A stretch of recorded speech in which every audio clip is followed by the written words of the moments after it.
Hi, I'm Chef Jessica, and for this month's Local Flavor segment, we're going to visit the Sulzbacher Center and learn how they serve more meals than any other restaurant here in Jacksonville.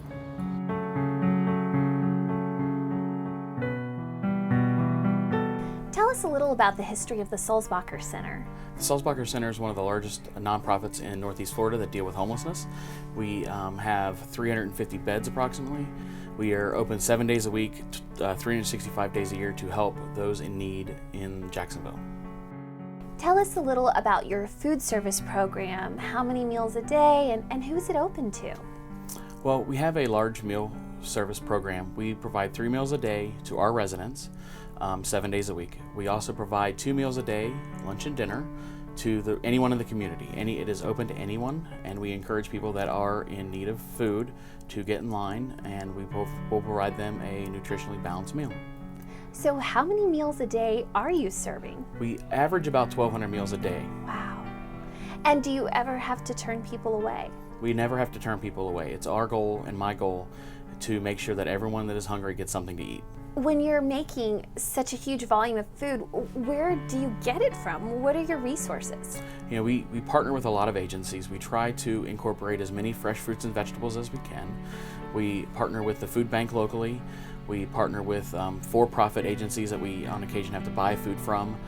We get a large amount of donations in on a day, and we try to process that and handle it appropriately to make sure we have the meals that we need to cover. And where do you get the manpower for all of that cooking? You know, we have a small staff that are here to make sure we manage the meals appropriately. We rely heavily on community volunteers that are here to provide the meals that we serve and the volunteer hours. I manage and we manage through the kitchen about 12,000 volunteer hours in a year. Wow. It is a lot of people coming in and out every day, but they're there, they come in, they help cook, they provide the food that they want to cook. And then they come in and serve it and clean up from it, and we're done for the day. So we can do that 3 times a day with different meal groups.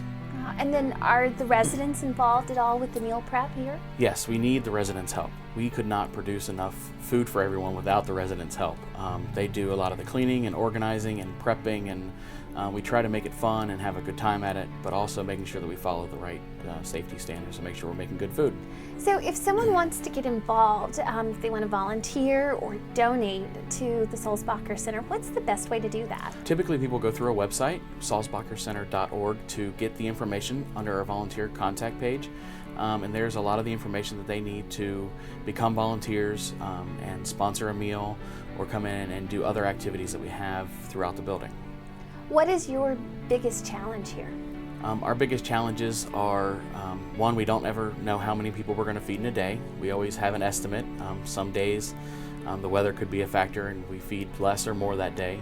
But we don't know where donations come from. The food in this room are a random donation that we knew was coming, so it wasn't very random, I guess, but it's a donation that we had that came in. It was 20,000 pounds of food that got donated to us, and we had to process it all and bring it and store it, and we're going to start using it up soon. So it's, you know, finding the right food, finding quality food, finding food that is fresh and things like that with a partner of other agencies and gleaners and the food bank all work together to make sure that we have what we need.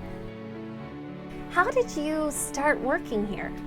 Well, it's one of those crazy things. You make a promise to your wife that you'll work less hours or you'll do better or whatever. And I just answered an ad in the paper. I have a culinary arts degree, and I've been here over 12 years trying to manage and make sure that every hungry person in Jacksonville is fed. What's the most rewarding part of your job? When you can have a person say thank you, or you know that you've changed somebody's life. I know we had a little girl here that had severe allergies, and we were able to change some of our food that really helped her, and you could see a change in her by just giving her the right food and talking to her and things like that. That really makes a difference. When you see people that were hungry and they're not hungry now, it really helps. It's very humbling too to realize that for some children, once school is out, they lose the 1 meal a day they knew they were going to have. So it's great that you're able to help provide that for the people who are needing it here in Jacksonville. There's a growing need. Since the recession, we have not really stopped seeing the need. It continues to grow, and it changes from month to month on what we see and what we are told. And the people in our line are telling us that there's just no jobs, or we're just hungry. If we eat here, we don't have to worry about it at home. So that's what we try to do. If you want to learn more about how you can get involved with the Sulzbacher Center, be sure to visit their website. Until next month, I'm Chef Jessica.